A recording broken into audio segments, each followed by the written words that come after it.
नमस्कार, मी Gautam Kamble. GK news मराठीमध्ये आपलं सर्वांचं स्वागत. तुम्ही पाहत आहात मराठवाड्याच्या कुशीतलं जीके न्यूज मराठी. आता घेऊ विविध क्षेत्रातील राजकीय, सामाजिक, आर्थिक, कृषी आणि क्रीडा व तसेच शैक्षणिक विषयी घडामोडींचा आढावा. चला तर वळूया पुढील बातमीकडे.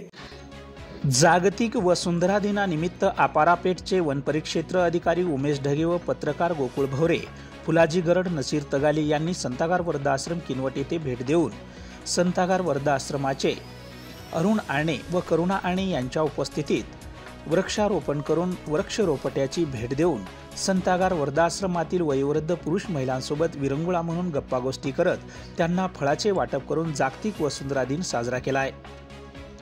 अपारापेठचे वन परिक्षेत्र अधिकारी उमेश ढगे यांनी आज जागतिक वसुंधरा दिनाचे काय महत्त्व आहे यावर त्यांनी वसुंधरा दिनाचे महत्त्व पटवून दिले.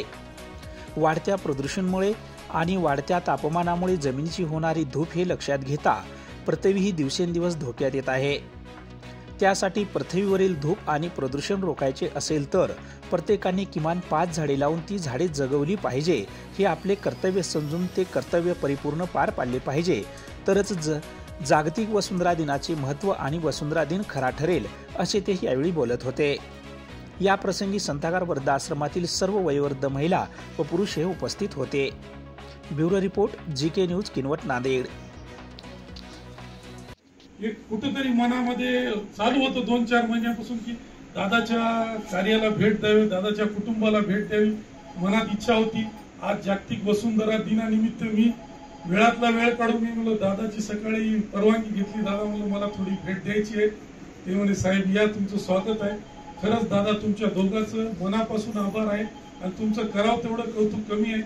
तुम्ही खरंच हे ईश्वरीय कार्य आहे.